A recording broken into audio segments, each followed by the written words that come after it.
காலத்திலிருந்து கதைகள், சிறுகதைகள், நாவல்கள் எல்லாமே தமிழ்ல நிறைய எழுதப்படுது. அதே மாதிரி படைப்புல நிறைய விஷயங்களை தொடர்ந்து சங்கலிக்கம் தொட்டு இன்னைக்கு வரைக்கும் படைப்பா தங்களுடைய குரல்களை பதிவு செய்யக்கூடிய ஒரு சமூக பணி அல்லது அந்த அதை தான் உள்வாங்கினதை வெளிப்படுத்தக்கூடிய இன்னொரு கருவியா படைப்ப காலகாலமா எழுத்தாளர்கள், கவிஞர்கள், நாவலாசிரியர்கள், சிறுகதையாசிரியர் இப்படி எல்லாருமே தொடர்றாங்க. இந்த தொடர்ச்சியில ஆரம்பத்திலிருந்து பார்க்கறதுல இருந்து இன்னைக்கு நவீன காலத்துல இன்னைக்கு நம்ம பார்க்கக்கூடிய எழுத்துக்கள்ல நல்ல விஸ்தாரமா வளர்ந்திருக்கக்கூடிய எழுத்துக்களா தமிழன் சார் எழுத்துக்களை நம்ம பார்க்க முடியும். மௌனி, புதுமைப்பித்தன், பூப்பாரா இவங்க எல்லாமும் சிறுகதைகள் எழுத தொடங்குறாங்க. மௌனியோட எழுத்துக்கள்ல வேற ஒரு துணியும், பூப்பாராவுடைய எழுத்துக்கள்ல வேற ஒரு துணியும், புதுமைப்பித்தனுடைய கவிதை எழுத்துக்கள்ல இன்னொரு துணியும் உள்ளால ஒலிக்கல ஆரம்பிக்குது. இப்போ இந்த 3 விதமான விஷயங்களை காலம் முன்னாடி இருக்கு, பின்னாடி இவங்க எழுத வர்றாங்க. இந்த காலம் தொடர்ச்சியா இருக்கும்போது முன்னாடியும் பின்னாடியும் மனம் ஊசலாடி பார்க்கக்கூடிய எழுத்து முறைகள் நிறையவே. ஒரு கதைய நேர்கோட்டுல சொல்றதும், அந்த கதையை அந்த சூழலையே இன்னொரு தளத்துல இருந்து சொல்றதும் இன்னொரு காரணமா இருக்கு. அதே மாதிரி ஒரே ஒரு விஷயத்துல ஆழமா போயிட்டே இருக்கிறது, அதுல இருந்து பிரிஞ்சு இன்னொரு விஷயத்துக்கு வர்றது, அது அல்லாம காலத்தை தாண்டியும் ஒரு பிரதிக்குள்ளால ஒரு விஷயம் நிக்குமா அப்படின்னா அது நிக்கும் அப்படின்றதுக்கான ஒரு இடத்தையும் தர்றது. முதல் தலைமுறை எழுத்தாளர்களா மௌனிய, புதுமைப்பித்தனை, அதுக்கு முன்னாடி இருக்கிறவங்கள நம்ம வச்சுக்கிட்டோம்னா இன்னைக்கு நல்ல வளர்ந்த அந்த தமிழோட எல்லா வீச்சுக்களையும் எடுத்துக்கிட்டு அதை புரிஞ்சுக்கிட்ட எழுத்தா தமிழன் சார் எழுத்துக்களை நம்ம பார்க்க முடியும். அந்த முதல் கட்ட சிறுகதைகள், நாவல்கள் இருந்த பிரச்சனைகள் இருந்தும், அரசியல், வரலாறு, சமூகம் அந்த மாதிரியான உணர்வுகள் இருந்தும் அவங்க அது உணர்வா பார்த்தாங்க. எல்லாத்தையுமே ஒரு அழகு சார்ந்த விஷயங்களா பாக்குறாங்க. அதை தாண்டி அழகு சார்ந்த விஷயங்களா, அழகுணர்வோட பார்த்த விஷயங்கள் இருந்து கருத்தியலா, அறிவா, அது அடுத்த தலைமுறைக்கு இருக்கக்கூடிய அரசியலா, சமூகத்தினுடைய மற்றொரு கோணத்துக்கு கொண்டு போறதா இது தொடருது. தமிழ் சார்களா பெரும்பாலும் இரட்டைகள் பத்தி பேசப்படும். ஷம்பாலாவிலையும் அந்த இரட்டை கதை அமைப்பு இருக்குது, ஆடிப்பாவையிலையும் இரட்டை கதை அமைப்பு, ரெண்டுமே பெரிய நாவல். எம்.ஜி. சுரேஷோட சிலந்தியிலையும் இதே மாதிரி ஒரு பகுதி ஒரு பக்கம் இன்னொரு கதையும் ரெண்டு வளர்ற மாதிரி இருக்கும். அதுக்கும் தமிழன் சாருடைய எழுத்துக்கும் வித்தியாசம் இருக்கு. அது ரெட்டை அங்கங்க நின்று பேசிக்கிட்டே போகுது. இதுல ஒரு தொடர்ச்சி இருக்கு, இதுல ஒரு பலமும் பலவீனமும் இருக்கு. சம்பாலாவில பார்க்கும்போது அவ அந்த கதாம்சத்தை உற்பத்தி பண்ணக்கூடிய கதை சொல்லி இன்னொரு கதை சொல்லி அவனே உருவாக்குறான். அவனை அரசு, அதிகாரம் எல்லாம் மோப்பம் பிடிக்குது. அவன் ஒரு எழுத்தாளனா இருக்கான். அவன் உருவாக்குற எழுத்து அவனை காட்டிலும் பலமா இருக்கு. அந்த முதல்ல வரக்கூடிய கதை சொல்லி பலவீனமா இருக்கான். அவனை எல்லாரும் வேவு பார்க்கும்போது பயப்படுறான், அச்சப்படுறான், ஒதுங்குறான், அந்த சமூகத்தோட இருந்து பயந்து பாக்குறான். ஆனா அவனால உருவாக்கப்படக்கூடிய இன்னொரு கதாபாத்திரம் ரொம்ப பலமா இருக்கு. ஆடிப்பாவையிலையும் இதே மாதிரி ரெண்டு விதமானது, உடலும் உயிரும்ன்ற மாதிரி அகம்புறம் ரெண்டு பகுதிகளில் வச்சுக்கிட்டு கடைசியில சொல்லி போகும்போது அது இன்னொரு அர்த்தத்தை தருது. அப்போ துவக்கம் முதல் கொண்டு இந்த மாதிரியான ஒரு இது இருக்கு. நம்ம கிட்ட இரட்டை கவிஞர்கள் உண்டு. ஒருத்தர்களால் நடக்க முடியாதவர், ஒருத்தரால பார்க்க முடியாதவர். நம்ம இப்படி எடுத்துப்போம். ரெண்டு குரல், அது நடக்க முடியாதவனுடைய ஒரு குரலாவும் பார்க்க முடியாதவனுடைய இன்னொரு குரலாவும். அப்போ இந்த இரட்டை குரல்ல அதுக்குள்ளாலேயே விவாதம் பண்ணிக்கிறது. இப்போ ஒரு நாவலையோ சிறுகதையோ வரலாற்றையோ சொல்லும் போது ஒண்ணு ஒரு மோனோ லாங்குவேஜ்ல பேசுறதுக்கு பதில் அதுக்குள்ளாலேயே உருவாக்கப்படக்கூடிய எழுத்துலயே இன்னொரு எதிரியைய அல்லது தோழனை அல்லது சமூக அரசியலை பகடை செய்யறதுக்கு இன்னொரு கதாம்சத்தை அவரே உருவாக்கிறதுனா அந்த கதை சொல்லியே உருவாக்குறது. வெளியில இருக்கிற நாவலாசிரியன் பெருசா இதுல கவனம் செலுத்துறது இல்ல. அந்த கதையாக்கியனுடைய உயிரோட்டமான எழுத்த காட்டிலும் கதை சொல்லியா இருக்கக்கூடிய அந்த நாவல்குள்ளையோ சிறுகதைக்குள்ளையோ இருக்கக்கூடிய கதை சொல்லி இருக்குல்ல, அந்த கதை சொல்லியே இன்னொரு கான்செப்ட உருவாக்கிக்கிறது. அதே மாதிரி ஒரு கதையில நீ புரிந்து கொள்வாய் இறுதியாகன்ற கதையில எல்லா விஷயமும் இந்தியாவில் நடக்கும். இந்தியாவினுடைய கல்ச்சர் ஹெரிட்டேஜ கத்துக்கிறதுக்காக வார்ஷாவில இருந்து ஒரு பொண்ணு வந்து இங்க வந்து பாப்பா, எல்லாத்தையும் கத்துப்பா. இவன் அவனுக்கும் இவளுக்கும் திருமணம் எல்லாம் ஆகும். அதுக்கப்புறமா ஏதோ ஒரு பிரச்சனையில அவங்க பிரிஞ்சிருவாங்க. ரொம்ப காலம் கழிச்சு அவன் இவனுக்கும் அந்த பொண்ணுக்கும் ஒரு குழந்தை கூட பிறக்கும். ரொம்ப காலம் கழிச்சு வார்ஷாவில போய் அவளை சந்திக்க போவா. இயல்பா பேசுவா, இயல்பா இருப்பா, எல்லாம் இருப்பா. அப்போ என் குழந்தையும் கணவனையும் இன்னொரு கல்யாணம் ஆயிருக்கும், கணவனையும் காமிக்குன்னா புரிந்து கொள்வா இறுதியாகன்ட்டு அங்க அவன் ஒதுங்கி நிக்கிறான். இங்க இவன் வீட்டுக்கு கூட்டிட்டு போகாம இவன் வேற ஒரு பிரச்சனையோட அந்த பொண்ணை அணுகிறதுல வேற மாதிரி ஒரு பிரச்சனையை எதிர்கொள்றான். ஆனா அந்த பொண்ணை வார்ஷாவில போய் பார்க்கும்போது அந்த பொண்ணு இயல்பா அவன் கூட பழகுது, அவனை வெளியே சுத்தி பார்க்கறது, கையை பிடிச்சிட்டு நடக்குது, சாதாரணமா இருக்குது. ஆனா கடைசியில தன்னுடைய குழந்தையை பார்க்கலாம்னு நினைக்கும் போது அங்க புரிஞ்சுக்கோன்னு சொல்லுது. அப்போ இங்க இருக்கிற கல்ச்சர் அந்த பொண்ணு அங்க கொண்டு போகுது, அங்க இருக்கிற கல்ச்சரை இங்க மாற்று கல்ச்சரை இவன் விரும்புறான். இப்ப அதே மாதிரி இங்க ஃப்ரீயா இருக்க விரும்புறான். வெஸ்ட்ல இருக்கிற மாதிரியான ஃப்ரீனஸ் இவன் இங்க விரும்புறான். அந்த பொண்ணு ஈஸ்ட்ல இருக்கிற மாதிரியான கல்ச்சரல் ஹெரிட்டேஜ இங்க பரப்புது. அப்போ இந்த கதையிலையும் இரட்டை குரல் இருக்கு, இரட்டை சமாதானம் இருக்கு. பின்னாடி இருக்கிற பகுதியிலிருந்து முன்னாடி இருக்கிற பகுதிக்கு அறிவு தருது, பின்னாடி இருக்கிற பகுதியிலிருந்து முன்னாடி இருக்கிற பகுதிக்கு ஒரு அறிவு பகிர்வு இருக்கு. அப்போ இந்த வளம் ஒரு பகுதியில கொட்டக்கூடிய மழை இன்னொரு பகுதியில வளம் தருது. குடகுல கொட்டக்கூடிய மழை தஞ்சாவூர் டெல்டாவில பெரிய நெல் விளைச்சல தருது. அந்த பக்கம் திருநெல்வேலி மலை மேல எங்கேயோ பெய்கிற மழை கீழே இருக்கிற பெரிய ஒரு வளமான பகுதியை உருவாக்குது. இந்த மாதிரியான வளம் இலக்கியத்துல எப்படி கொண்டு வந்து சேர்க்கிறாங்க அப்படின்ற மாதிரி விடியுமா அப்படின்ற ஒரு கூப்பாராவோட கதையில உணர்வை மையமா வச்சுக்கிட்டே தொங்கிக்கிட்டே நிற்கும். 5 மணி நேரம் அந்த ரயில், இன்னைக்கு கூட 6 மணி நேரம் 7 மணி நேரம் ஆகும் கும்பகோணத்துல அந்த ரயில் வந்து சேர்றது. கதையில முதல்ல ஒரு டேஞ்சர்னு ஒரு கதை வரும், சிவராமையர் டேஞ்சர்னு ஒரு தந்தி வந்திருக்கும். அந்த தந்தியோட அந்த கதைக்குள்ளால வேற ஒரு இயக்கம் ஸ்டார்ட் ஆகும் அவங்களுக்குள்ள. அதுக்கப்புறமா அந்த தந்தியில இருந்து ஏன் அந்த பொண்ணுக்கு அந்த தந்தி அந்த வீட்டுக்கு வந்திருக்கு அப்படின்றது கதை சொல்லியும் வாசகனும் 2 பேரும் விவாதிக்கிறதுக்கு பதிலு அவங்களுக்குள்ளே அவங்க விவாதிச்சுப்பாங்க. இங்க யாருக்கு முதன்மை கிடையாதுன்னா வாசகனே முதன்மை கிடையாது. அதுக்குள்ள ஒரு 4 பாத்திரத்தை உருவாக்கிறது, 5 பாத்திரத்தை உருவாக்கிறது. அந்த 5 பாத்திரங்கள் மட்டுமே விவாதிக்கிட்டு இருக்கோம். அப்ப என்னன்னா அது ஒரு நாடகத்தன்மையில அது அங்க விவாதம் நடந்துட்டு இருக்கோம். வாசகன் படிக்கிறவன் விரும்பி படிச்சு அவன் தனக்கான இடம் எங்கேயாவது இருக்கானா அதெல்லாம் எங்கேயுமே கிடையாது. சிவராமையர் டேஞ்சரா இல்லையான்றது அந்த பொண்ணுக்குதான் விடிஞ்சிருக்குமே தவிர வாசகனுக்கு எந்த காலத்துல விடியவே இல்லை அதுல. ஆனா இந்த கதையில புரிந்து கொள்வாய் இறுதியாகல. இன்னைக்கு நம்ம பிரச்சனையோட அந்த கல்ச்சரல் ஹெரிட்டேஜ்ல மாட்டிக்கிட்டு இந்த புதிய அணுகுமுறைகள் நமக்குள்ள வாழ்க்கையில உலகத்துல வாழ்வியல வரும்போது அது எப்படி எதிர்கொள்றது. அதே மாதிரி சார் சொன்ன மாதிரி அந்த சாதி சர்டிபிகேட்ல இருந்து தப்பிக்கிறதுக்காக அந்த பையன் போய் போதி மரம் அப்படின்ற ஒரு கதையில உள்ள போய் ஒரு சர்டிபிகேட் கேட்கிறான். அப்போ அன்னைக்கு வரைக்கும் அவனுக்கு தெரியுது ரொம்ப தூரத்து கிராமத்துல இருந்து வர்றான், ஒரு ட்ரங்க் பொட்டியோட வர்றான். அந்த ட்ரங்க் பொட்டியோட வந்து எனக்கு என் சர்டிபிகேட்ல இருந்து என்னுடைய சாதியை நீக்கி ஒரு சர்டிபிகேட் கொடுன்னு கேட்கிறான். ஒத்துக்கப்பட மாட்டேன்றது இந்த அமைப்பு. ஆனா அவனுக்கு இந்த அமைப்புல இருந்து வெளியேற நினைக்கிறான். அப்போ இந்த அமைப்பு ஒரு பகுதியாகவும் வாழ்க்கையை அனுபவிச்சுக்கிட்டு வாழ்க்கைக்குள்ள இயங்குறவன் இன்னொரு பகுதியாகவும் இருக்கான்.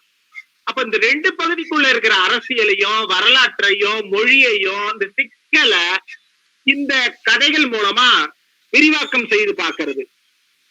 அதே மாதிரி சம்பாலாவில அவ்வளவு அழுத்தம் மிக்க கதைய ஹிட்லர்னு ஒரு கதாபாத்திரத்தை உருவாக்கி வேடிக்கை பார்க்கிறது.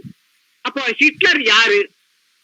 நான் நசுக்கப்படுறேன், நான் ஒரு வேலைக்கு போறேன், அந்த இடத்துல எனக்கு கிடைக்க வேண்டியது கிடைக்க மாட்டேனுது, நான் வாழ்க்கையில நகர்ந்து பாக்குறேன், அந்த நகர எனக்கு ரொம்ப நெருக்கடியா இருக்கு. அப்போ ஹிட்லர் நானா மாறிடுறேன். கூப்பராவில சிவராமையர் டேஞ்சர்னு வரக்கூடிய தகவல்ல அந்த பொண்ணுக்கு காலையில அந்த ஆள் உயிரோடு இருப்பாரா இல்லையான்றதுல இடத்துல அந்த பொண்ணோட விஷயத்துக்குள்ள அந்த பொண்ணு வரவே வராது.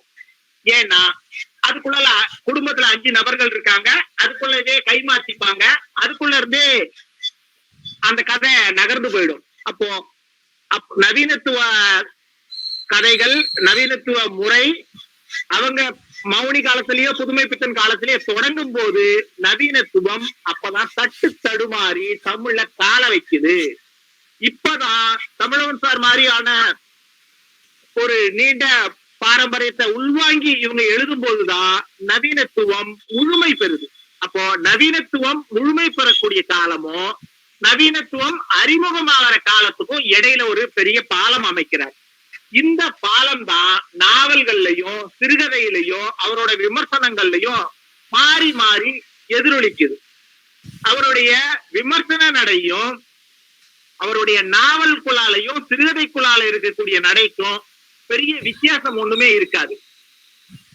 அவ்வளோ விமர்சனம், அவ்வளோ அழகா விமர்சனம் வரும்போதும் இந்த கதைக்குள்ளால படக்கூடிய கிண்டல் கேலி, அதுக்குள்ளால இருக்கிற விமர்சனம், அதுக்குள்ளால இருக்கக்கூடிய அந்த கதையோட அழுத்த விசாலமான இடங்கள்லாம் இருக்கு பாருங்க, அது இன்னும் வித்தியாசமா இருக்கும். ஆடிப்பாவையில ஒரு இந்திய எதிர்ப்பு விஷயத்தை தான் மையப்படுத்தி அந்த கதை நகரும். ஆனா அது ஒரு சாக்கு.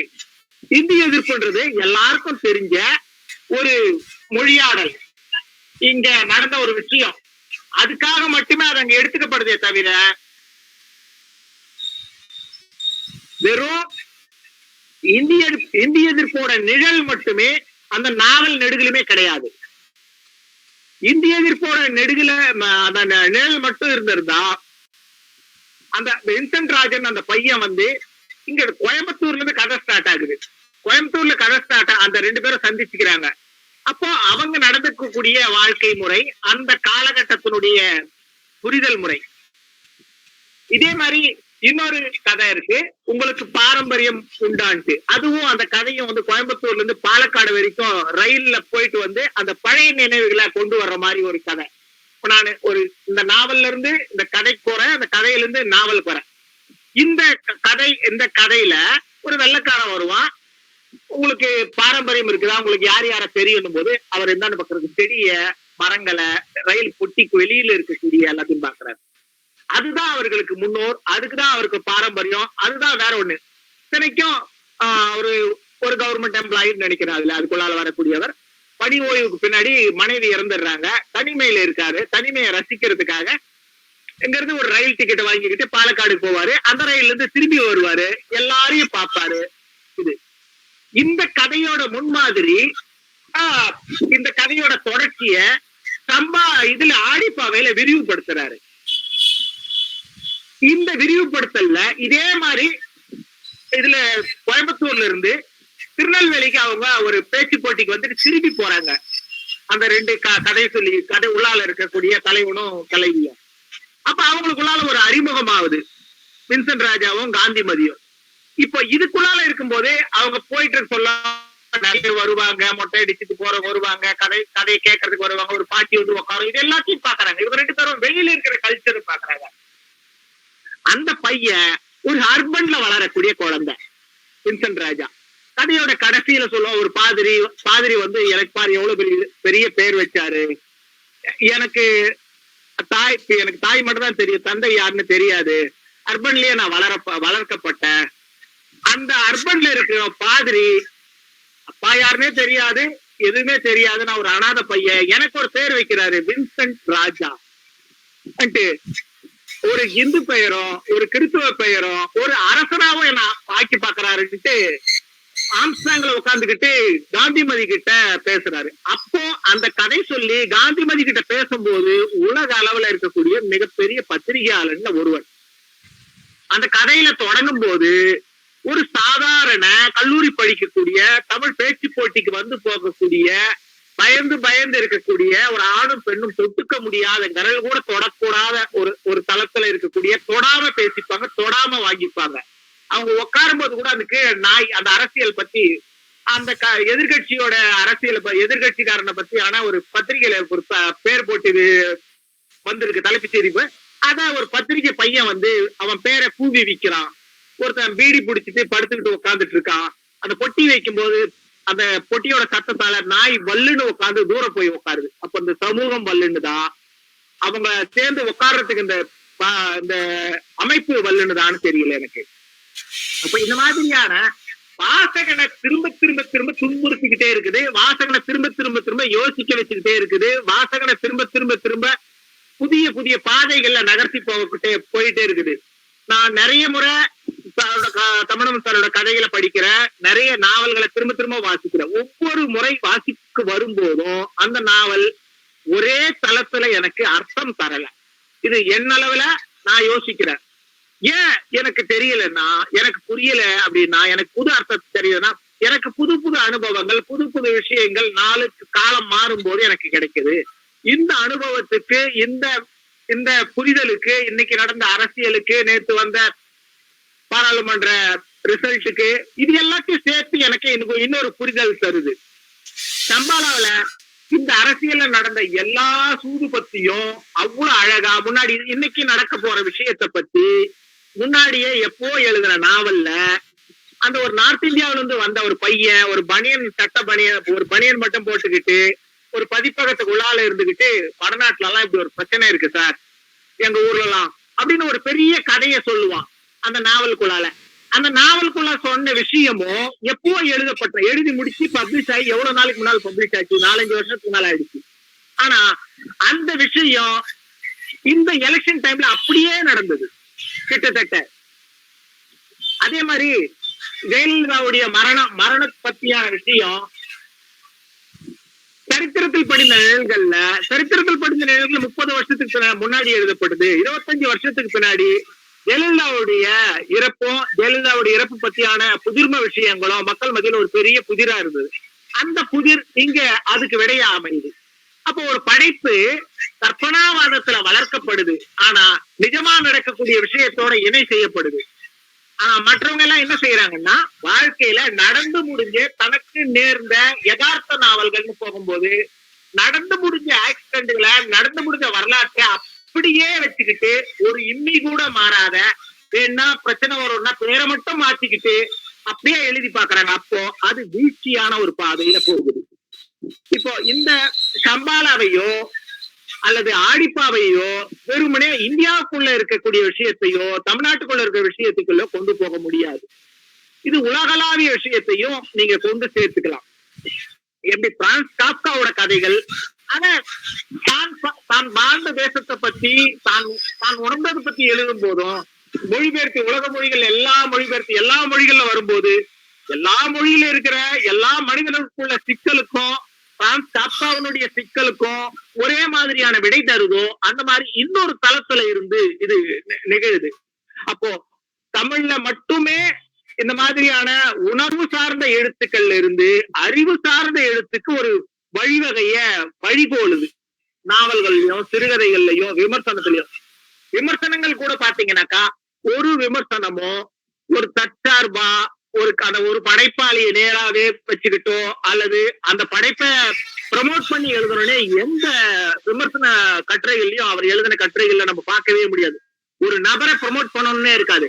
அந்த சூழல்ல அந்த படைப்பு வருது, அந்த படைப்பை பத்தி தான் யோசிக்கப்படுமே தவிர அந்த படைப்பாளரை முக்கியத்துவம் படுத்தி எந்த விமர்சன கட்டுரையும் அவர் எழுதுனதா நான் படிக்கவே இல்லை இன்னைக்கு வரைக்கும். நான் நிறைய அதை நான் பின்தொடர்ந்துகிட்டே இருக்கேன்.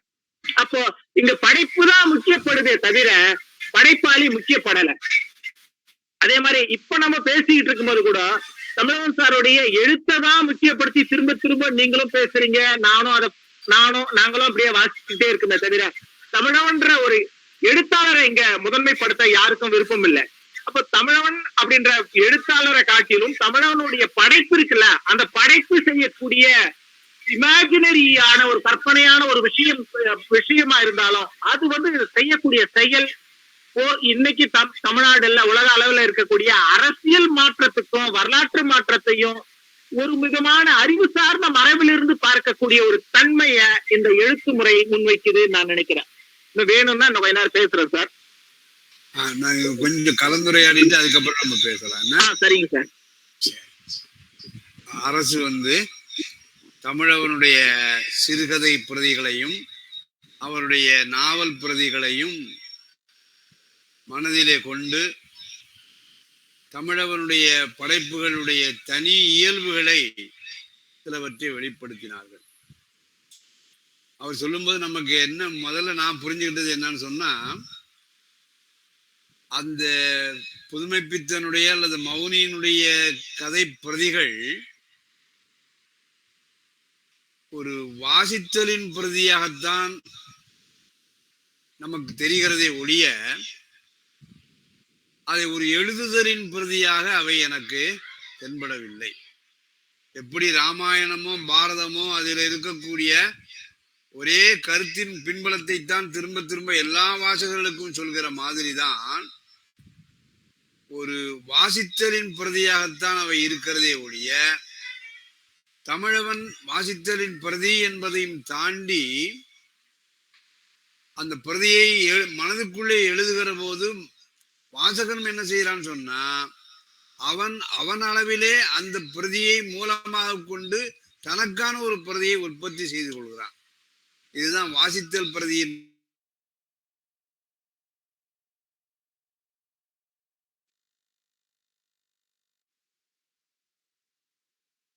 முன்காலத்தை சார்ந்திருக்கிறதுனால அப்படி இருக்கிறாங்க. இவர் தாண்டி வந்திருக்கிறார்.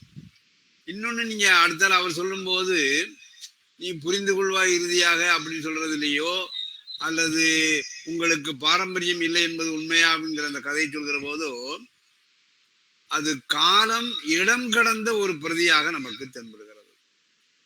இந்த காலம் இடம் கடந்து அப்பாலை நிற்கக்கூடிய ஒரு தன்மையானது ஆரம்பகால 20ஆம் நூற்றாண்டினுடைய ஆரம்பகால முக்கியமான குறிப்பிடத்தகுந்த புனைகதை ஆசிரியர்கள் இருந்து தமிழவன் வேறுபடுவதையும் நாம் இன்றைக்கும் அவர்களுடைய உரை மூலமா அறிந்து கொண்டிருக்கிறோம். இனிமேலும் நாம் அறிந்து கொள்ளலாம். இந்த மாதிரி அவருடைய விசேடமான தன்மை இருக்கிறது. ஆனா இப்ப எனக்கு இருக்கக்கூடிய ஒரு கேள்வி என்பது, புதுமைப்பித்தன் காலத்தில் இருக்கக்கூடிய அவர் எழுதிய காலகட்டத்துல கல்கிதான் மிக பிரபலமாக ஒரு புனைகதை ஆசிரியராக தமிழ் சமுதாயத்திலே அறியப்பட்டார்.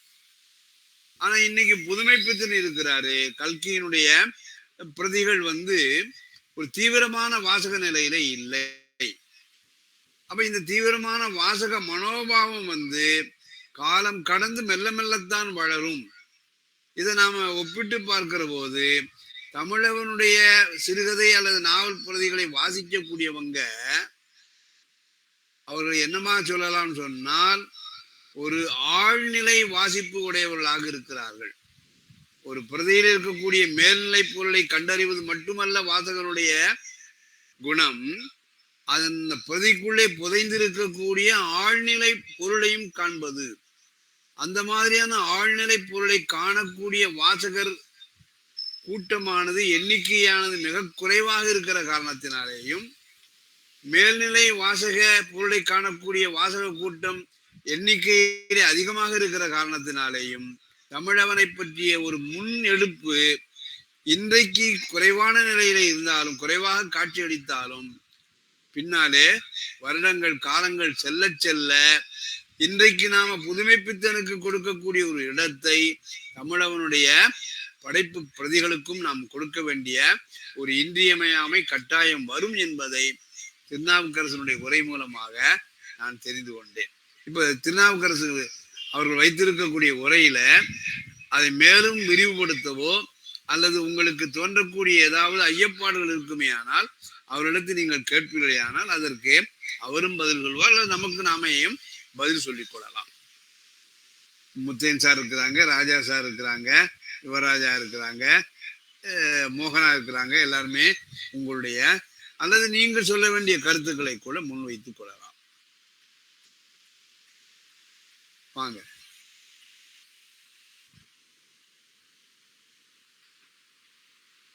இருக்கீங்களா? வாரீங்களா? ஐயா அண்ணன் சொல்லுங்க சொல்லுங்க. ஐயா சொன்ன ஒரு அதாவது அண்ணன் சொன்ன ஒரு வார்த்தை எனக்கு ரொம்ப பிடிச்சிருந்துச்சு.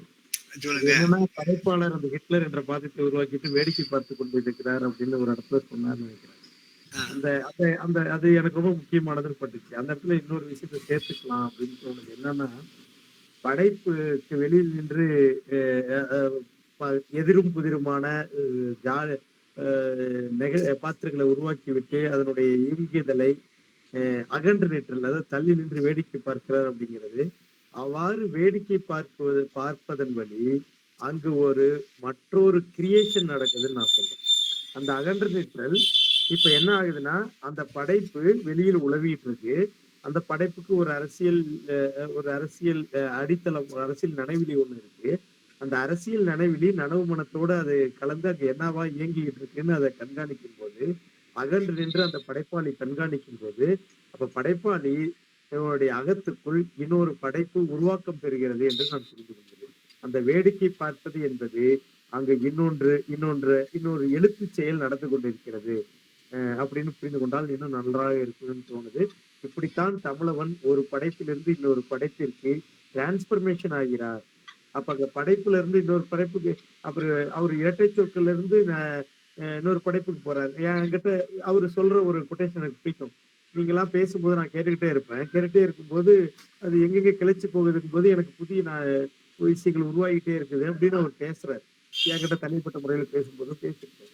அப்ப இது நமக்கு என்ன சொல்லுதுன்னா, இப்ப படைப்பாளர் தன்னை எப்பவுமே தள்ளி வைத்து படைப்பிலிருந்து தன்னை விலக்கி வைத்து பார்த்து கொண்டே இருக்கும்போது அவருக்குள் ஒரு எழுதுதல் அப்படிங்கிற செயல் நடந்து கொண்டே இருக்கிறது. அப்ப அதற்கு படைப்பாளர் தன்னை படைப்பாளராக நினைக்காமல் கதை சொல்லியாக நினைக்கக்கூடிய கோட்பாட்டு உணர்வு அவசியம் அப்படிங்கறத அதுல இருந்து நம்ம புரிந்து கொள்ள முடியும். நன்றி. ராஜா அவங்க திருநாவுக்கரசனுடைய உரையிலிருந்து அதை மேலும் செழுமைப்படுத்தக்கூடிய தான் அகன்று நிற்றல் அப்படிங்கிற போது, அதாவது படைப்பாளியாக தன்னை வெளிப்படுத்தாமல் கதை சொல்லியாக, உதாரணமா நீங்க பார்த்தாச்சுன்னு சொன்னா தெருக்கூத்துல வர்ற போது கட்டியங்காரன் அப்படின்னு சொல்லக்கூடியவன் அல்லது அவர்களுடைய பங்குகள் தெருக்கூத்திலேயோ அல்லது கிராமப்புறத்தில் நடக்கக்கூடிய நாடகங்களிலேயே நீங்கள் பார்த்திருக்கலாம். இந்த கட்டியங்காரன் என்று சொல்லக்கூடியவன் கதையை நகர்த்தக்கூடிய கதை சொல்லியாக இருப்பான். அதே மாதிரி படைப்பாளி தன்னை படைப்பின் மூலம் அதுக்குள்ள வெளிப்படுத்தாம ஆனால் அகன்று நின்று ஒரு கதை சொல்லியாக இருக்கிற பொழுது அங்க என்ன ஒரு வாய்ப்பு கிடைக்கிறதுன்னு சொன்னால், அதை வாசிக்கக்கூடிய வாசகன் படைப்பினுடைய மகிழ்ச்சியை பெறுகின்றான். அது மட்டும் இல்லாம அவன் என்ன செய்யறான்னு சொன்னா, ஒரு படைப்பையும் தனக்குள்ளேயே உற்பத்தி செய்து கொள்கிறான். அதுதான் நம்ம சொல்ற போது படைப்பு தரும் மகிழ்ச்சி என்று சொல்லலாம். ஒரு பெண் மனைவி அப்படிங்கிற ஸ்தானத்தை பெறுகிற போது அவள் தன்னுடைய கணவனோடு உடன் உறைந்திருக்கக்கூடிய காலகட்டத்துல மகிழ்ச்சியும் பெறுவாள். ஆனால் அந்த மகிழ்ச்சியின் காரணமாக அவள் என்ன செய்கிறான்னு சொன்னால், பின்னாலே வரக்கூடிய ஒரு கருவை வயிற்றுக்குள் தாங்கி உற்பத்தி செய்யக்கூடிய ஒரு பொருளாகவும் அவள் மாறிவிடுகிறாள். அந்த தன்மை படைப்பாளி அகன்று நிற்பதன் மூலமாக வாசகனுக்கு கிடைக்கிறது என்பதை அரசு சொன்னதை இன்னும் கொஞ்சம் விரிவுபடுத்தி ராஜா அவர்கள் சொன்னார்கள். இதுக்கு அடுத்தாப்புல நம்ம நீங்க முத்தையன் சாரோ அல்லது ராஜாஜி சாரோ அல்லது யார் வேண்டுமானாலும் உங்களுடைய மனதிலே தோன்றக்கூடிய சந்தேகங்களை நீங்கள் முன்வைக்கலாம் அல்லது நீங்களாகவே உங்களுடைய மனப்பதிவை பகிர்ந்து கொள்ளலாம். ஐயா வணக்கங்கய்யா. சொல்லுங்க முத்தையன் சார். அதாவது நம்ம தமிழனுடைய படைப்புகளை நம்ம பொறுத்த வரைக்கும் அது இரண்டு வகையில பார்க்க முடியும் அப்படிங்கிறது தான். என்னன்னா, இதற்கு முன்னாடியான படைப்பாளர்கள் எந்த வகையில எழுதியிருக்கிறாங்க அப்படின்னா, உணர்வுகளுக்கு அதிகமான உணர்வுகளுக்கு இடம் கொடுக்கக்கூடிய வகையிலான கதைகளை நிறைய நம்ம படிச்சிருக்கிறோம். ஆனா அந்த இடத்துல இருந்து பார்க்கும்போது தமிழனை பொறுத்த வரைக்கும் அது உணர்வு சார்ந்த இடத்துக்கு நகர்த்தப்படாம அறிவு சார்ந்து இருக்கக்கூடிய இடத்துக்கு நகர்த்துறது அப்படிங்கிறது அவருக்கான ஒரு சிறப்பு தன்மை அப்படின்னு நம்ம பேச முடியும். உதாரணத்துக்கு இந்த கற்பக விருட்சம் அப்படிங்கிற ஒரு தொகுப்பு இருக்கு. நம்ம அழகிரிசாமி எழுதின ஒரு தொகுப்பு.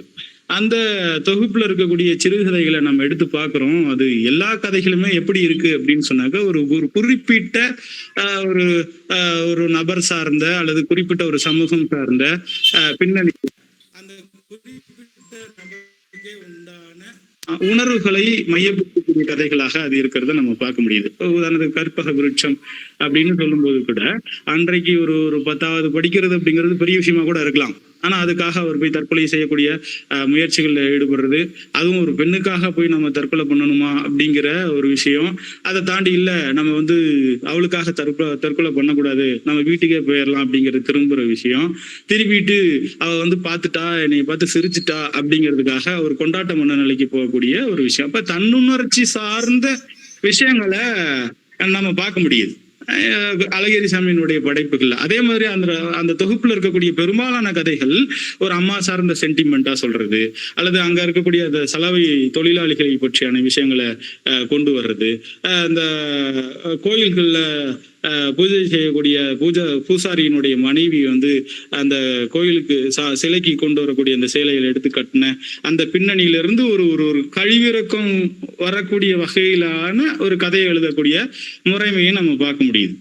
ஆனா இந்த முறைமைகளுக்கு நேர் எதிர் அப்படின்னு சொன்னா நம்மளுடைய தமிழனுடைய கதைகளை நம்ம சொல்ல முடியும். அப்ப அங்க அறிவு சார்ந்த உரையாடலுக்கோ அறிவு சார்ந்த வாசக மனங்களை தூண்டக்கூடிய வகையிலான எழுத்துக்களையே தான் நம்ம தமிழனுடைய எழுத்துக்கள்ல நம்ம பார்க்க முடியுமே ஒழிய ஒரு உணர்ச்சிக்கு தள்ளக்கூடிய வகையிலான எழுத்துக்களை வந்து தமிழனுடைய எழுத்துக்கள்ல பார்க்க முடியாது அப்படிங்கிறதுதான். அவரு உணர்வை கூட ரொம்ப உணர்வா சொல்லாம ரொம்ப காசுவலா கடந்து போற மாதிரியான இயல்பா கடந்து போற மாதிரியான ஒரு அறிவாக்கமா அதை மாத்திட்டு போறது அப்படிங்கிற ஒரு நுணுக்கம் வந்து அவருடைய படைப்புகள்ல நம்ம வந்து பார்க்கிறோம். உதாரணத்துக்கு இந்த பல நாவல்களை நம்ம படிச்சிருக்கிறோம். நாவல்கள்ல படிக்கும்போது அதுல இந்த ஆண் பெண் பற்றியான விஷயங்கள் எல்லாம் நம்ம பார்க்கும்போது அதுல ரொம்ப தெளிவாகவே அவர் என்ன பண்ணிடுவார், பாலியல் சார்ந்த விஷயங்களை பேசும்போது அது ஏதோ நமக்கு வாசக மனநிலையில் போய் பதிகிற மாதிரி இருக்காது. அதற்குள்ள ஏதோ ஒரு வகையான அறிவு சார்ந்த விஷயத்த இணைக்கிற மாதிரியான ஒரு விஷயமா தான் நான் அதை வந்து பார்க்க முடியுது. எல்லா நாவல்கள்லையுமே அப்படித்தான் இருக்கும். ஒரு ஒரு ஒரு காம இச்சையை தூண்டக்கூடிய விஷயமா நம்ம பார்க்க முடியாது. அப்படி சுவைப்பட சொல்லக்கூடிய ஒரு இடத்துலையும் உணர்வுக்கு இடம் கொடுக்காத வகையில் அறிவுக்கு இடம் கொடுக்கக்கூடிய படைப்பு அப்படின்னு சொன்னா நம்மளுடைய தமிழனுடைய படைப்புகள் அப்படிங்கிறத நம்ம சொல்ல முடியும் அப்படின்றது மட்டும் சொல்லிக்கிறாங்க. முத்தையன் சாருடைய முக்கியமான ஒண்ணு உணர்ச்சி அறிவு அப்படிங்கிறது உணர்வு நிலையிலே முன்வைக்கப்பட்ட முன்னவ சிறுகதை பிரதிகளிலிருந்து உணர்ச்சியும் உணர்ச்சிக்கு மேலோங்கி நிற்கக்கூடிய அறிவு வயப்பட்ட தன்மையிலேயும் தமிழவனுடைய படைப்புகள் புனைவுகள் இயங்கிக் கொண்டிருக்கின்றன என்பதை முத்தையன் சார் வந்து சில உதாரணங்கள் மூலமாக நமக்கு வெளிப்படுத்தினார்கள். அடுத்தால நம்ம கருத்துக்களை முன்வைக்கலாம்.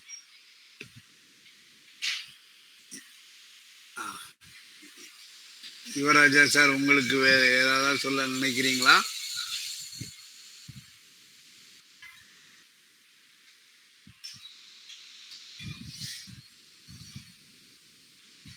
வேற யாராவது நமக்கு, அதாவது ஆரம்பகால அல்லது தமிழ் புனை உலகிலே திசை மாற்றிகளாக குறிப்பிடத்தகுந்தவர்களாக இருக்கக்கூடிய சிறுகதை ஆசிரியருடைய நாவலாசிரியருடைய பிரதிகளிலிருந்து தமிழவனுடைய புனைவுகள் எவ்வாறு தாண்டி வந்திருக்கின்றன, தாண்டி வருவதற்கான வேறுபாடுகள் வித்தியாசங்கள் எவையவற்றை நம்மாலே கண்டறிய இயலும் என்பதை நாம இன்றைக்கு தொடங்கி வைத்திருக்கிறோம். இன்னும் நிறைய நாம சொல்லிக்கொண்டே போகலாம். நான் சொன்ன மாதிரி அதுல வந்து ஒரு நேர்கோட்டு தன்மை என்பது தமிழவனுடைய சிறுகதைகளிலே இல்லை. அது வந்து நமக்கு என்ன சொல்லலாம் சொன்னால், அவை எல்லாமே ஒரு பெரிய கிளாசிக்கல் லிட்ரேச்சர் என்று சொல்லக்கூடிய தன்மையிலே முன்னவருடைய கதை பிரதிகள் ஒற்றை அர்த்தம் தரக்கூடிய தன்மையிலே தான் இருக்கும். இப்ப கம்பராமாயணத்தை சொல்லுகிற பொழுது கம்பராமாயணம் அறம் வெல்லும் பாவம் தோற்கும் அப்படிங்கிற கருத்துக்கு மாறாக வேறு ஒரு கருத்தை சொன்னாச்சுன்னு சொன்னா இந்த தமிழ் சமூகமானது நம்ம ஏற்றுக்கொள்ளாது. அதே மாதிரிதான் பாரதத்தை பொறுத்தவரையில. அதே மாதிரி ஆரம்பகால தமிழ் சிறுகதை ஆசிரியர்கள் தங்களுடைய பிரதிகளிலே ஒரு ஏகோபித்த ஒற்றை கருத்தை மட்டுமே அவர்கள் முன்வைத்து சென்றார்கள். அதற்கு தகுந்தபடியான நவீன சொல்லுதல் முறையையும் அவர்கள் பின்பற்றி கொண்டிருந்தார்கள். ஆனால் தமிழவனுடைய சிறுகதை பிரதிகளிலே பேசுபொருளும் தமிழ்நாட்டை கடந்த ஒரு குறிப்பிட்ட காலத்தை கடந்த ஒன்றாகவும், வாசகன் தன்னுடைய மன இயல்புக்கு ஏற்ப பொருளை உற்பத்தி செய்து கொள்ளக்கூடிய தன்மையிலே அந்த சொல்லும் உத்திமுறையானதும் அமைந்திருக்கிறது என்பதைத்தான் அரசு, ராஜா, முத்தையன் போன்றவருடைய உரைகளிலிருந்து இன்றைக்கு நாம் கண்டறிந்த ஒன்று. இது சம்பந்தமா மோகனாம்மா நீங்க ஏதாவது கருத்து சொல்லணும்னா, நீங்கள் அறிந்திருக்கக்கூடிய வேறு யாராவது ஒரு சிறுகதை ஆசிரியரோடு தமிழனுடைய பிரதிகளை இணைத்து நீங்கள் பார்த்து சொல்லலாம். வேற யாராவது திரும்ப சொல்லணும்? சொல்லுங்கம்மா. வேறு சிறுகதை. வணக்கங்க ஐயா. இப்போ வந்து தற்சமயம் நான் கேக்குதாங்க ஐயா பேசுறது? கேக்குதுமா. தமிழன் அவர்களுடைய நானும் யூலியோ கிறிஸ்தவம் அப்படிங்கிற ஒரு நூலை நான் சமீப காலமா அதுல நான் திரும்ப வாசிச்சுட்டு இருக்கேன். அந்த நூலை வாசிச்சுட்டு அப்புறம் திரும்ப அவருடைய கதைகளுக்குள்ள போகும்பொழுது ஒரு வேறு சில திறப்புகளையும் புரிதல்களையும் என்னால வந்து புரிஞ்சுக்க முடியுது. இப்போ அந்த நூல்ல மொழி பற்றி தமிழன் அவர்கள் உரையாடி இருக்கிற சில விஷயங்கள், அதாவது இந்த காலனி காலத்துக்கு அப்புறம் இந்த தமிழ் மொழி வந்து என்ன மாற்றத்தை சந்திச்சிருக்குது அப்படின்னும் பொழுது அது ஒரு ஆங்கில தமிழாக மாறி இருக்கு அப்படின்ற மாதிரி ஒரு கருத்து அந்த நூல்ல அவர் வந்து வச்சிருக்காரு. அதுக்கப்புறம் ஒரு படைப்பூக்கம், ஒரு படைப்பு வந்து எப்படி உருவாச்சு, நான் வந்து ஏன் வந்து இங்க தமிழவனாக இருக்கிறேன், அவங்க உலகளாவிய சிந்தனையாளராக எப்படி வளர்ச்சி அடைஞ்சிருக்காங்க அப்படிங்கிறத ஒவ்வொரு இடத்துலயும் அவரு ஒரு விதமான ஒப்பீட்டோட கொண்டு போய் அந்த நூல்ல திரும்ப விவாதிக்கிறாரு. இப்ப அந்த விவாதங்களை எல்லாம் வாசிச்ச அப்புறம் இவருடைய நூலை வாசிக்கிறப்போ அந்த நூலுடைய உயிர்ப்பா நான் எதை புரிஞ்சுக்கிறேன்னா, மொழி வந்து தனக்கான ஒரு உலகத்தரத்தை அது வந்து உருவாக்கிக்கணும். அதை உருவாக்குறது யார் கையில இருக்குன்னா படைப்பாளர்கள் கையில தான் இருக்கு. எனக்கு தெரிந்து நான் ஓரளவு தொடர்ச்சியாக வாசித்த அந்த அடிப்படையில சொல்லணும்னா, அப்படி ஒரு உலகத்தரம் வாய்ந்த ஒரு மொழியை வந்து தமிழன் தான் உருவாக்கி இருக்கிறாரு அப்படிங்கறத என்னால புரிஞ்சுக்க முடியுது அவருடைய சிறுகதைகளினூடாகவும் நாவல்களூடாகவும். ஏன்னா அந்த மொழி நமக்கு ஒரு சட்டகத்தை வந்து உருவாக்கி இருக்கு. இந்த சட்டகம் வந்து காலம் கடந்து அந்த பிரதிக்குள்ள அன்றைய கால சமகால விஷயங்களை நம்மளால நுழைத்து பார்க்கக்கூடிய ஒரு திறப்பை வந்து கொடுத்திருக்கு. இப்போ கிட்டத்தட்ட நான் 2018 கிட்ட ஆடிப்பாவை நாவலை வாசிச்சதுக்கும், ஆடிப்பாவை போல நாவலை வாசிச்சு அதை பத்தி எழுதினதுக்கும், இன்னைக்கு 2024 அதே நாவலை நான் திரும்ப வாசிக்கிறதுக்குமான அந்த இடைவெளி இருக்குல்ல, அதுக்கும் அதை புரிஞ்சுக்கிறதுக்கான அந்த புரிதலுக்கான அடிப்படையும் அந்த நாவல் வந்து எனக்கு தருதுன்னா அதுக்கு முக்கிய காரணம் வந்து அது எழுதப்பட்டிருக்கும் மொழி. அப்ப அந்த நூலினுடைய தொடர்ச்சியிலதான் நான் இந்த கருத்தை முன்வைக்கிறேன். ஒரு மொழி வந்து உலகத்தரம் வாய்ந்த சிந்தனைகளையும் கருத்துக்களையும் எடுத்து சொல்லக்கூடிய ஒரு வளத்தை பெறணும். அந்த வளம் வந்து படைப்பாளர்கள் கையில தான் இருக்கு, அந்த வளத்தை உருவாக்குவது. அததான் தமிழன் அவர்கள் வந்து தொடர்ச்சியா செஞ்சுக்கிட்டு இருக்காரு, இன்னும் செய்யாரு அப்படிங்கிற அவருடைய புனிவுகளினூடாக என்னால புரிந்து. நன்றி. அந்த தமிழவன் தன்னுடைய பிரதிகளிலே கையாளக்கூடிய மொழியானது மனிதன் பேசக்கூடிய மொழிக்குரிய ஒரு தன்மை, அதையும் தாண்டி அவர் பயன்படுத்தக்கூடிய மொழியினுடைய குணங்கள், இதையெல்லாம் சொன்னாங்க. உதாரணமா நீங்க பார்க்கிற போது இது ஒரு விமர்சகனாகவும் கூட என்னால கண்டறிய முடிகிறது. ஆங்கிலத்துல வந்து நாம மெட்டபர் அண்ட் மெட்டானமி அப்படிங்கிற ஒரு இரு வார்த்தைகள், இரு சொற்கள் இருக்கின்றன. நாம அதை என்ன மாதிரி சொல்லுவோம்னு சொன்னா உருவகம் ஆகுபெயர் என்று நாம சொல்லுவோம். அப்ப உருவகம் அப்படிங்கிறதும் ஆகுபெயர் என்று சொல்வதும் மரபாக வரக்கூடிய தமிழ் பயின்றவர்களிடத்து ஏதோ ஒரு விதமான அர்த்தம் ஏற்படுத்தும். ஆனா இதே தொடரை ரோமன் யாக்கப்சன் போன்ற திறனாய்வாளர்கள் அவர்கள் என்ன ஒரு அர்த்தத்தை அது கொடுக்க வேண்டும் என்ற நினைப்பிலே பயன்படுத்தினார்களோ அதே அர்த்தத்தை, அதனுடைய விசாலத்தை தமிழர்கள், தமிழ் மொழி பேசக்கூடியவர்கள் பெற வேண்டும் என்பதற்காக அந்த ஆகு பெயர் உருவகம் என்பதை தமிழவன் எவ்வாறு தெரிந்தே அவர் மாற்றுகிறார், ஆகு பெயரன் உருவகன் என்று மாற்றுகிறார். அப்ப இது வந்து என்ன ஆச்சுன்னு சொன்னா, ஆகு பெயர் உருவகம் என்பது தமிழ் நிலத்தை தமிழ் சார்ந்திருக்கக்கூடிய தமிழ் கல்வி பயிலக்கூடியவர்கள் மட்டுமே தெரிஞ்சிருக்கக்கூடிய ஒன்று. ஆனால் யாக்கப்சன் சொல்லக்கூடிய இந்த மெட்டபர் மெட்டானமி அப்படின்னு சொல்லும் போது உருவகன் ஆகுபெயரன் என்று சொல்கிற போது அது என்ன ஆயிருது, தமிழ் நிலத்தை அல்லது அந்த சொற்கள் வழங்கிய காலத்தை கடந்து ஒரு பெரிய அகண்ட ஒரு நிலைப்பாட்டை தமிழவன் தன்னுடைய இந்த மாதிரி மொழி உருவாக்கல் மூலமாக தமிழுக்கு கொண்டு வந்து சேர்த்திருக்கிறார். அதுதான் மோகனம்மா சொன்னாங்க. அதை அவருடைய விமர்சன நூல்களிலேயும் நாம பார்க்க முடியும். அது எனக்கு மனசுல அவங்க சொன்ன உடனேயே வந்த கருத்து. அதை நான் உங்களோடு பகிர்ந்து கொண்டேன். வேற யார் நமக்கு இருக்கிறாங்களா?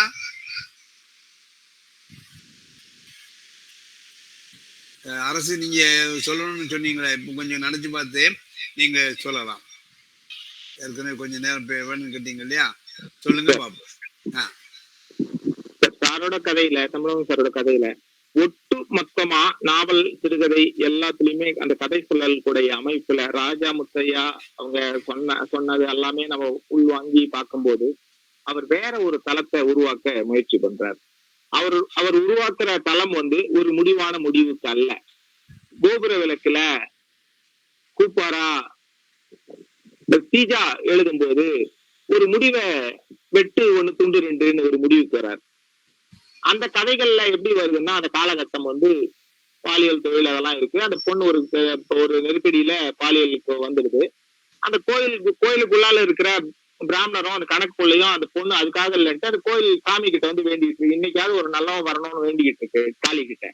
அவர் என்ன நினைக்கிறாரு, அந்த பூசாரி என்ன நினைக்கிறாரு, மாப்பிள்ளை நல்ல மாப்பிள்ளை வரணும்னு நினைக்கிறாங்கன்னு நினைக்கிறேன். இவரு வெளி உலகமே தெரியாதவர். வீட்டுல போய் இந்த மாதிரி ஒரு பொண்ணு அழகா இருக்கு, அந்த பொண்ணு பாவம் கஷ்டப்பட்டு நின்று சாமி கிட்ட வேண்டிக்கிட்டு இருந்துன்னு மனைவி சொல்றாங்க, அது வேற, உனக்கு உலகமே தெரியாது, நீ கோயிலுக்குள்ளவே இருக்க, அது வேற ஒரு விஷயத்துக்காக வேண்டுதுன்னு சொல்றாரு. ஒரு நாள் அந்த பொண்ணு அப்ப ஒரு பிரச்சனை ஆயிடுது, அந்த பொண்ணு இறந்துடுது, யாருமே வரமாட்டாங்க. இப்படிப்பட்ட நெருக்கடி நிலைக்கு ஒரு சமூகத்தை உருவாக்கணுன்றதுக்காக அந்த கோபுரத்துல இருக்கிற விளக்கையும் அந்த கோயிலோட விளக்கையும் அணைச்சிட்டு அந்த கணக்குக்குள்ளையும் அந்த பிராமணருமே எடுத்துட்டு போய் அந்த பூசாரியுமே எடுத்துட்டு போய் அந்த பொண்ணு அடக்கம் செய்யறதா ஒரு முடிவா அந்த தெய்வத்துக்கே ஒரு தண்டனை கொடுக்கிற மாதிரியான ஒரு வெட்டு 1 துண்டு 2 ஒரு விஷயத்துக்குள்ளால தீஜா யோசிக்கிறார் அந்த சமூகத்துல இருந்து. ஆனால் தமிழவன் கதைகள்ல எங்கேயுமே ஒரே ஒரு பாதைய வெட்டு 1 துண்டு 2ன்ற வாழ்க்கை முறையோ புரிதலையோ தரவே தராது.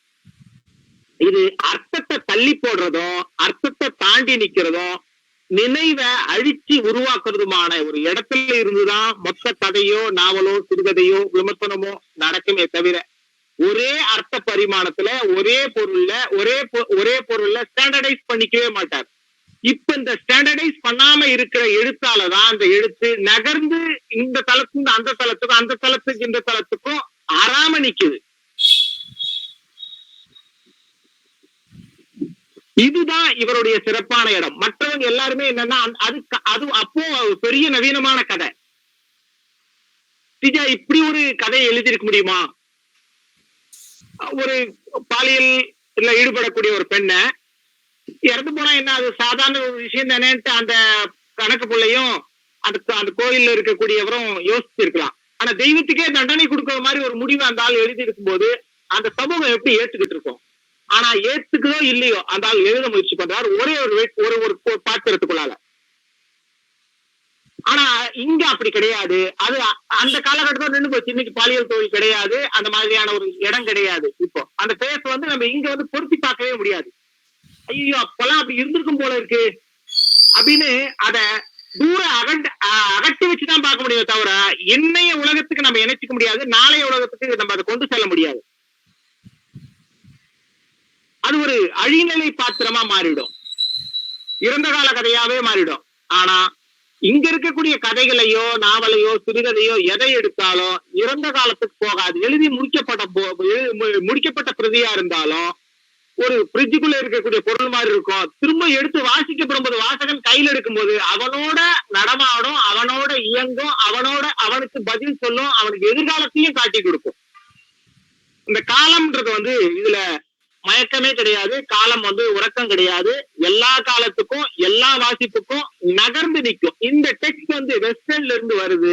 அத அப்படியே உள்வாங்காம தமிழ் சூழலுக்கு தகுந்த மாதிரி இன்னொரு தமிழ் வாழ்வியல் இருந்து உருவாக்கக்கூடிய கதைகளா தான் இருக்கே தவிர நேராவே இந்த மாதிரியான டெக்ஸ்ட்களை மாற்றவே இல்லை இதுல. அதுதான் இந்த சிறுகதைகளையோ நாவல்களையோ திரும்ப திரும்ப வாசிக்கப்படும் போது நமக்கு ஒரு வேற அர்த்தத்தை தந்து நம்மள ஒரு நகர்த்தி பாக்குறது அப்படின்னு நான் நினைக்கிறேன் சார். நல்லது. இப்போ மறுபடியும் அரசனுடைய உரை வந்து, அதாவது தமிழ் மண் இயல்பு அப்படிங்கிறது மரபுன்னு நம்ம சொல்றோம் பார்த்தீங்களா, தமிழ் மரபு அப்படிங்கிறது. அந்த தமிழ் மரபு என்பது அது சொல்லக்கூடிய முறையிலேயோ நவீனல் அப்படி சொல்லக்கூடிய அந்த முறையிலேயோ அல்லது அந்த மொழி வெவ்வேறு அடையாளங்களை கொடுக்கக்கூடிய தன்மையிலேயோ அவருடைய தன்னுடைய கதைப்பிரதிகளை அமைத்திருக்கிறார். இப்போ அவருடைய கதைகள் நீங்க பார்த்தாச்சுன்னு சொன்னால், நாட்டார் கதைகளை சொல்லக்கூடிய ஒரு மரபு, ஒன்றிலிருந்து வேறொரு அர்த்தத்தை கொடுக்கக்கூடிய ஒரு குணம், இவற்றையெல்லாம் தமிழ் மண்ணுக்கே இருக்கக்கூடிய சில தனித்துவங்கள், அதை தமிழவன் தன்னுடைய கதை பிரதிகளிலே பயன்படுத்துகிறார் என்பதை அரசு திரும்ப சொன்ன மூலமா நான் பெற்றுக்கொண்டேன். அடுத்தால் சொல்லுங்க யுவராஜா, நீங்க சொல்லுங்க. வணக்கம். புதுமை பித்தன் உட்பட பலரை பற்றி குறிப்பிட்டீர்கள். அவர்களெல்லாம் நேர்கோட்டில் அவருடைய கதை ஓடுவதாக கூறினீர்கள். ஆனால் அதிலிருந்து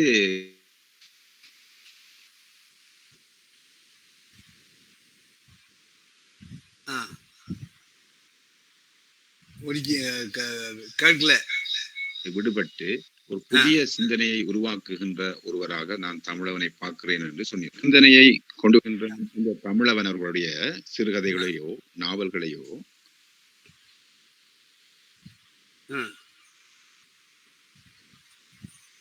சொல்லுங்க கேட்கல. பல்கலைக்கழகங்கள் செம்மொழி தமிழாய்வு மத்திய நிறுவனம் வாய்மொழி வழிபாட்டு கோட்பாட்டு நோக்கில் சங்க இலக்கியம் என்ற ஒரு படைப்பை அது வெளியிட்டிருக்கிறது. நான் நினைக்கிறேன் 2023 எனவே இவருக்கு ஒரு அங்கீகாரம் இருக்கிறது. அப்ப இந்த மாதிரியான புதிய சிந்தனைகளை கொண்டு வருகின்ற இந்த தமிழவனுடைய படைப்புகளை பல்கலைக்கழகங்களோ அல்லது பாடசாலைகள்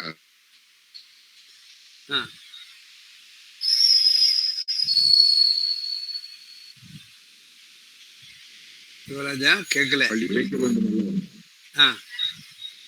சொல்லுங்க. அதுதான் கேட்கிறேன். புதிய சிந்தனைகளை கொண்டு வருகின்ற தமிழனுடைய படைப்புகளை ஏன் பாடத்திட்டங்களிலே கொண்டு வருகிறார்கள் இல்லை என்றுதான் கேட்கிறேன். இதுக்கு வேற யாராவது நீங்க பதில் சொல்லணும்னா, இந்த ராஜாவோ முத்தையனோ அரசோ, அதாவது பல்கலைக்கழகங்கள் அல்லது தன்னாட்சி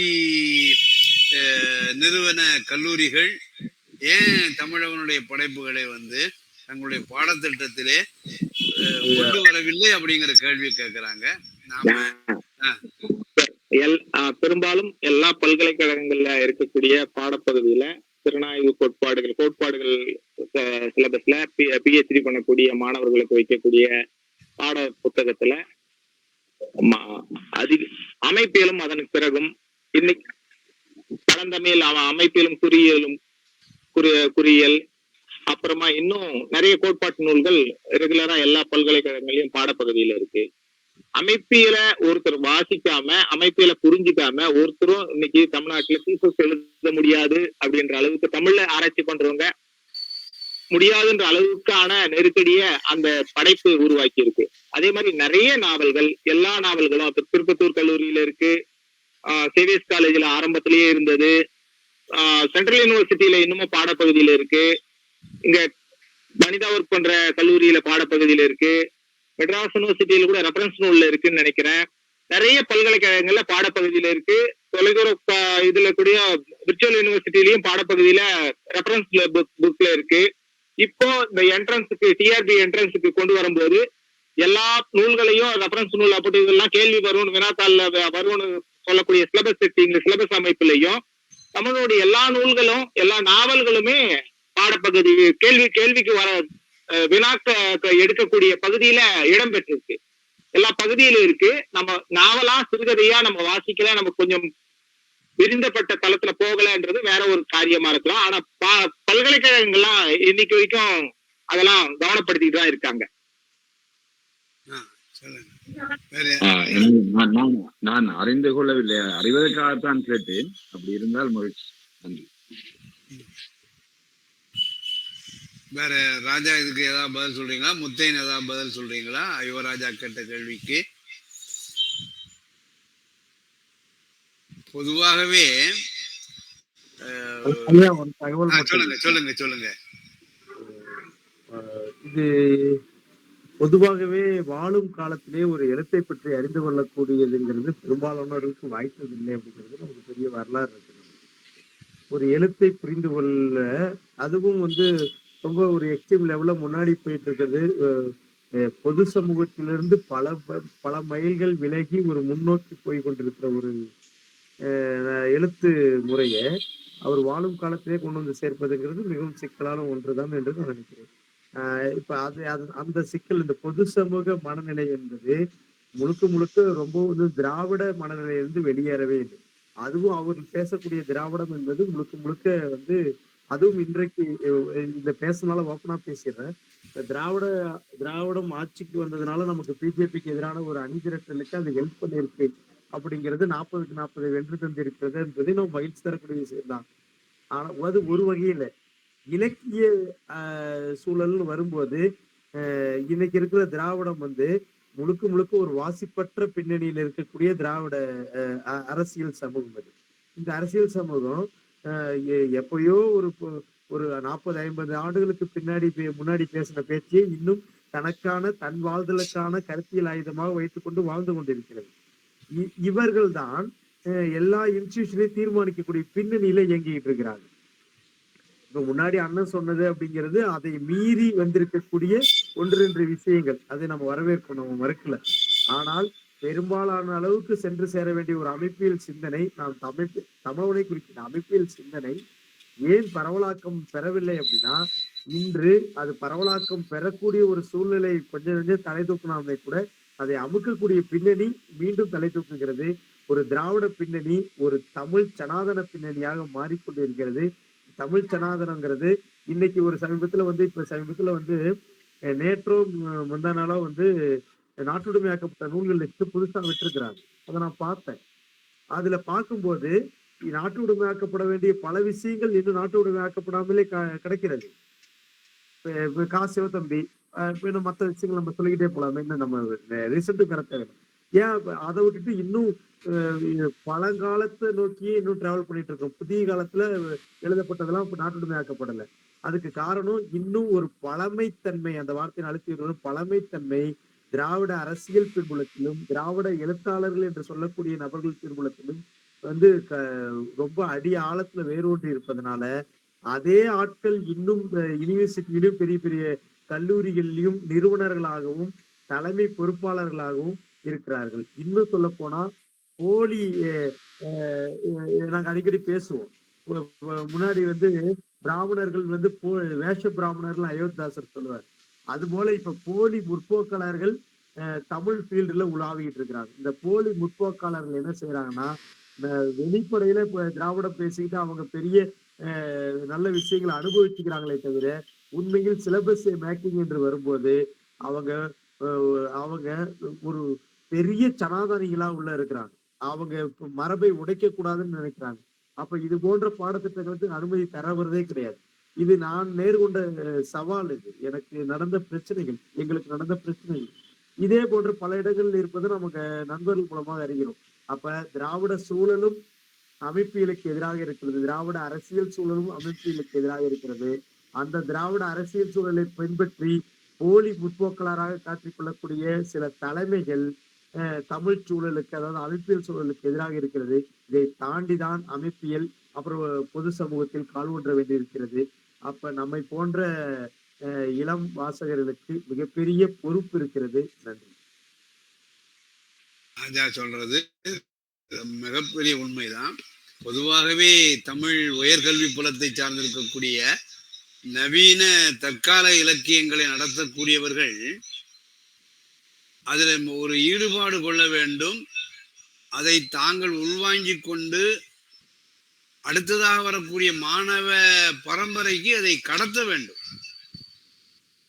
ஒரு நவீன இலக்கியத்தின் வாயிலாக தாங்கள் என்னென்ன மாதிரியான உணர்வுகளை பெற்றிருக்கிறோம் என்பதை உள்வாங்கிக் கொண்டு வாசித்தல் மூலமாக அந்த பயனை பெற்றதனால் இதே மாதிரியான பலனை நீங்கள் பெற வேண்டும் என்று தங்களிடம் கற்கக்கூடிய மாணவ சமுதாயத்திடமும் அது கொண்டு செல்லணும்.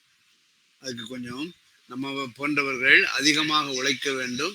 கல்வி புலத்தை சார்ந்திருக்கக்கூடியவர்கள் இந்த மாதிரியான பொதுவாகவே நவீன இலக்கியங்கள் அவர்கள் அதிகமாக மனதிலே கொள்வதில்லை, உதாசீனப்படுத்தி கொண்டுதான் இருக்கிறார்கள். அந்த தன்மையிலிருந்து மாறி எப்படி ஒரு பக்தி இலக்கியத்திற்கோ சங்க இலக்கியத்திற்கோ நாம் ஒரு முக்கியத்துவம் கொடுத்திருக்கிறோமோ அதே மாதிரி நவீன இலக்கியத்திலேயும் ஒரு 50 ஆண்டுகள் கடந்து வரவேண்டிய ஒரு படைப்பு உலகத்தை தமிழன் அவர்கள் இப்பொழுதே நமக்கு கொடுத்து கொண்டிருக்கிறார்கள் என்கிற நினைவோடும் நாம் அணுகும் போது இவையெல்லாம் நிச்சயமாக கல்வி புலத்திலே உள்ளே நுழைவதற்கு நிறைய வாய்ப்புகள் உண்டு.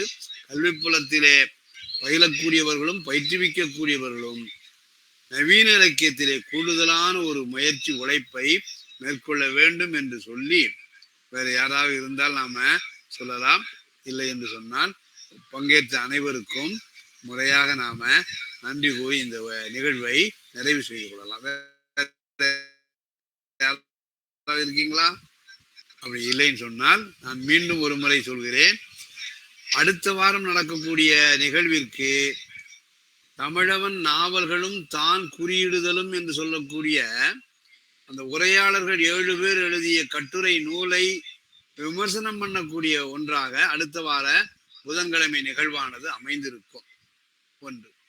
இரண்டாவது, நீங்கள் அனைவரும் கூடுமானவரை பக்கத்தில் அந்த திருப்பத்தூர் அருகில் இருக்கக்கூடிய ஆய்வு மாணவர்கள், முதுகலை தமிழ் பயிலக்கூடியவர்கள் அனைவரும் அந்த நிகழ்ச்சியிலே பங்கேற்று தமிழ் நாவல்கள் சிறுகதைகள் என்ன மாதிரியான திசைகளிலே பயணித்து கொண்டிருக்கின்றன, இனிமேல் பயணிக்க வேண்டும் என்கின்ற ஒரு ஓர்மையையும் நீங்கள் பெற முடியும். அனைவரும் வருக என்று சொல்லி இந்த நிகழ்வுகளை தொடங்கி வைத்திருக்கக்கூடிய பேராசிரியர் முனைவர் அரசு அவர்கள், அதிலே உரையாற்றிய ராஜா, முத்தையன், இன்னும் பலர், யுவராஜா அவர்கள் தங்களுடைய சந்தேகங்களை எழுப்பினார்கள். மேலும் தங்களுடைய கருத்துக்களை விரிவுபடுத்துவதற்கு அவருடைய கேள்வியானது அமைந்திருந்தது என்று சொல்லி அனைவருக்கும் நன்றி கூறி அடுத்த வாரம் நாம் புதன்கிழமை அன்று சந்திப்போம் என்று நிறைவு செய்கின்றேன். நன்றி, வணக்கம்.